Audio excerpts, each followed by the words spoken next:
নমস্কার, আমার গল্প পাঠ আসরে আপনাকে স্বাগত জানাচ্ছি। আজ পড়ছি সুনীল গঙ্গোপাধ্যায়ের সেই সময় উপন্যাসের পরবর্তী অংশ। সরাসরি এই প্রথম বিধুশেখর তাকালেন কমলা সুন্দরীর দিকে। রাগে তাঁর গাত্র জ্বলে গেল। কালো রঙের এই সামান্য স্ত্রীলোকটি কুহক জাল বিস্তার করে বেঁধে রেখেছে রামকমলকে। এই রূপেরই বা কি এমন চাকচিক্য? এ তো বিম্ববতীর পায়ের এক কণা নখের যোগ্য নয়।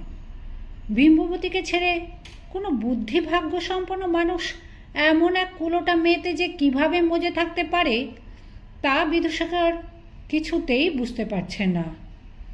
তীব্রভাবে কমলা সুন্দরী চোখে চোখ রেখে বিধুশেখর আদেশ দিলেন, আমাদের কিছু গূঢ় কথা আছে, তুই এখন বাইরে যা। সে আদেশ অগ্রাহ্য করার সাহস কমলা সুন্দরীর নেই। প্রায় কাঁপতে কাঁপতে উঠে চলে গেল ঘরের বাইরে।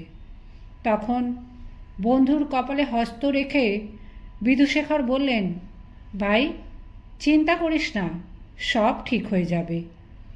রামকমল বললেন, জানতুম মৃত্যু আমার কাছে যে কোনো দিন আসবে, আমার তৈরি থাকার কথা ছিল, কিন্তু পারিনি। যেতে ইচ্ছে করে না, বড় বাঁচতে ইচ্ছে করে। তুই এখন কেমন বোধ করছিস? বেদনা আর আছে কি? এই যে যাত্রা ভালো হয়ে গেলে মনে হয়। না বিধু, আর সময় নেই। শরীরে অসহ্য বেদনা, কিন্তু আমি হাত পা নাড়তে পারছি নে। আর সময় পাবো না। তোর সঙ্গে একটা কথা। বিষয় সম্পত্তি সব উইল করা আছে। নতুন কিছু ইচ্ছে যদি তোর থাকে, বিষয় নিয়ে আমি মাথা ঘামাই না। তুই রইলি, জানি সব ঠিক থাকবে। শুধু একটা কথা, সে কথা না জানলে মলেও আমার শান্তি হবে না। এতকাল সেই কথা ভেবেই ছটফট করছি।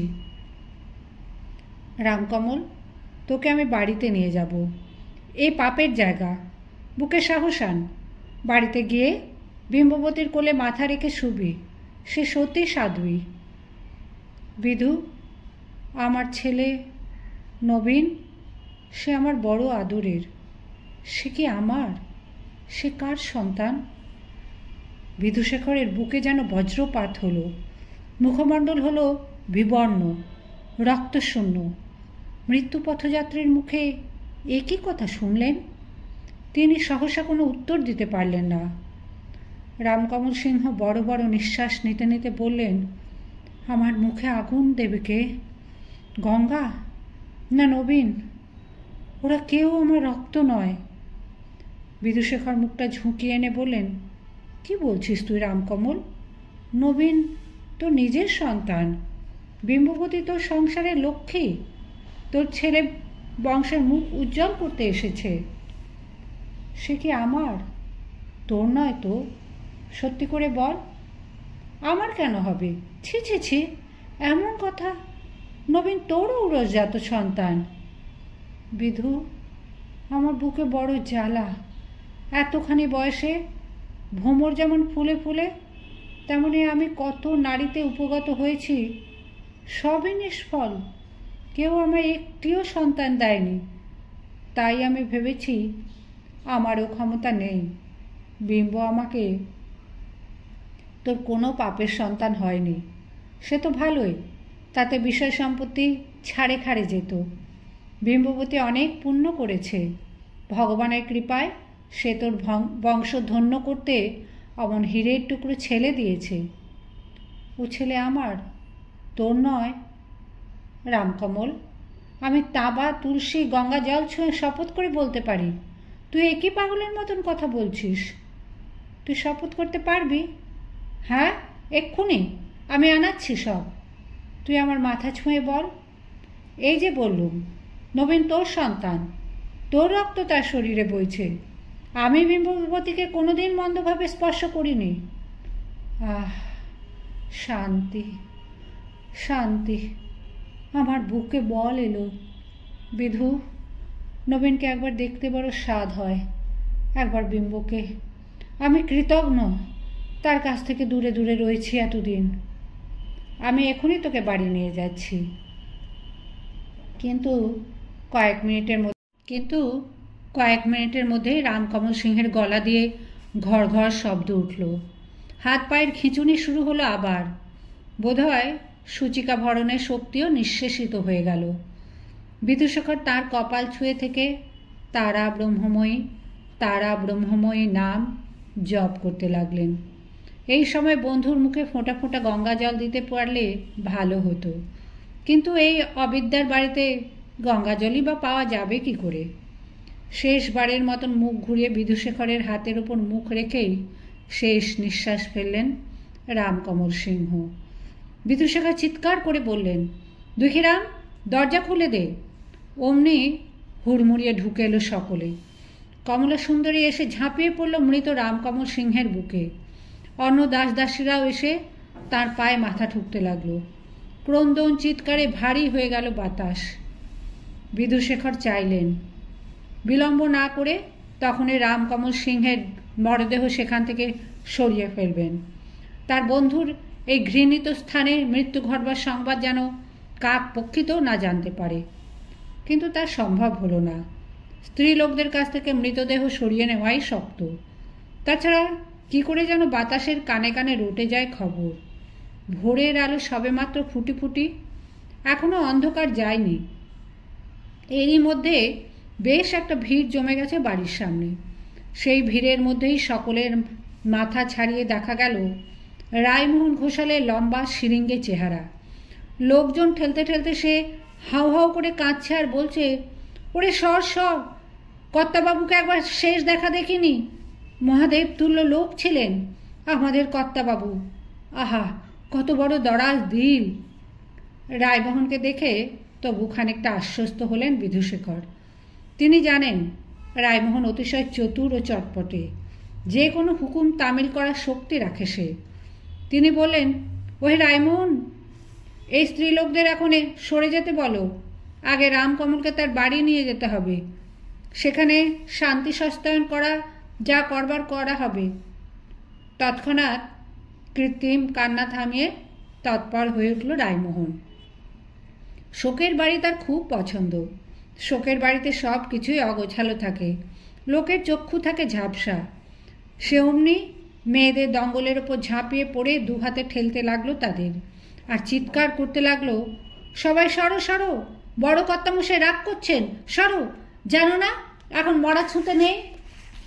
এই সুযোগে সে কমলা সুন্দরীর গলা থেকে একটা আলগা স্বর্ণহারও হাতিয়ে ফেলল সুকৌশলে, এবং তারপরে তীক্ষ্ণ লোভ মাখা চোখ ফেরাতে লাগলো এদিক ওদিক। এত বড় একজন মানুষ মারা গেলেন, সেই উপলক্ষে তার 2-10 টাকা রোজগার হবে না, এ কি একটা কথা হলো? রামকমল সিংহের মৃতদেহ সে একাই পাঁজাকোলা করে তুলল গাড়িতে, এবং তারই মধ্যে রামকমল সিংহের 2 আঙুলের 2টি মূল্যবান আংটি চলে গেল রায়মোহনের জেবের গহ্বরে। এরপর রামকমল সিংহের মৃতদেহ নিয়ে শ্মশানে যাত্রা, এবং পরে তার শ্রাদ্ধ উপলক্ষে সমারোহ। একেবারে মাত্রা ছাড়িয়ে গেল সব কিছুর। লোকের মুখে মুখে কথাই রটে গেল যে হ্যাঁ, সেই পোস্তার রাজা সুখময় রায়ের বাড়িতে দুর্গোৎসব হয়েছিল, আর এই রামকমল সিংহের ছেড়াদ্দ।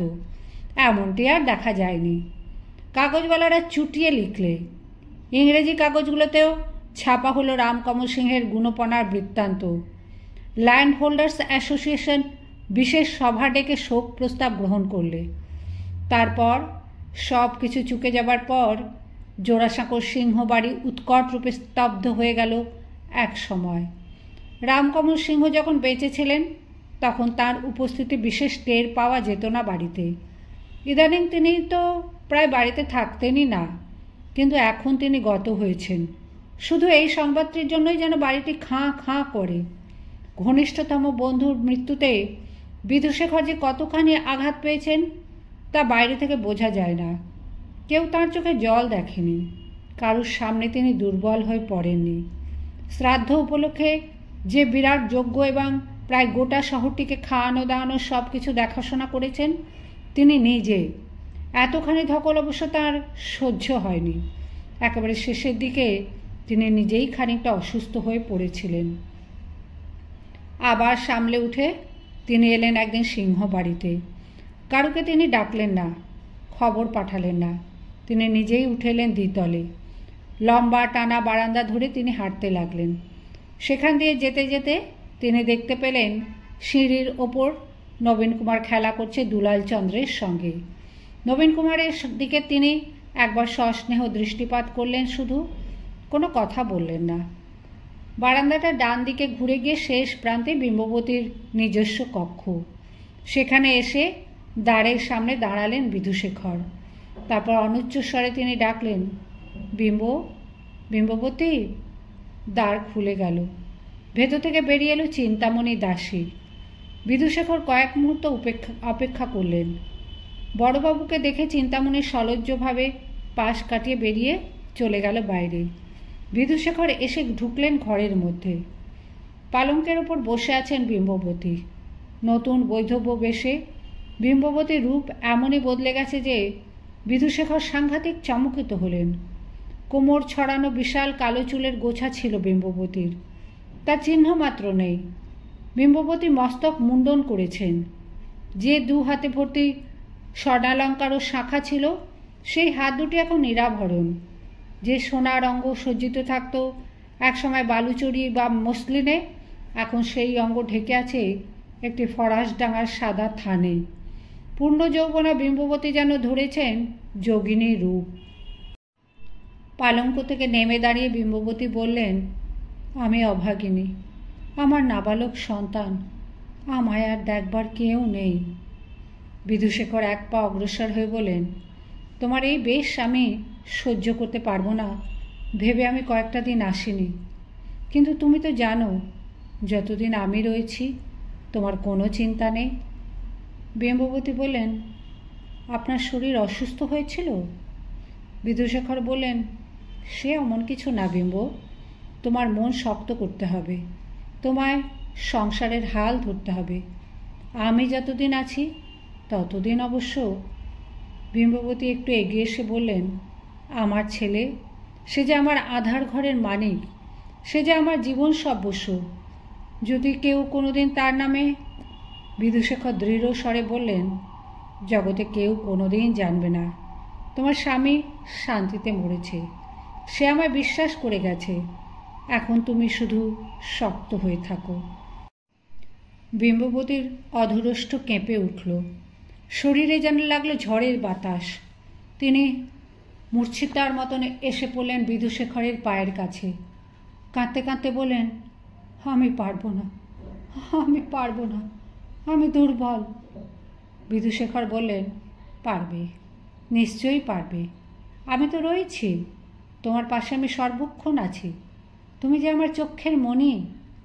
বিম্ববতীকে তুলে বক্ষে জড়িয়ে ধরে বিধুশেখর তার পিঠের ওপর হাত বুলিয়ে সান্ত্বনা দিতে লাগলেন।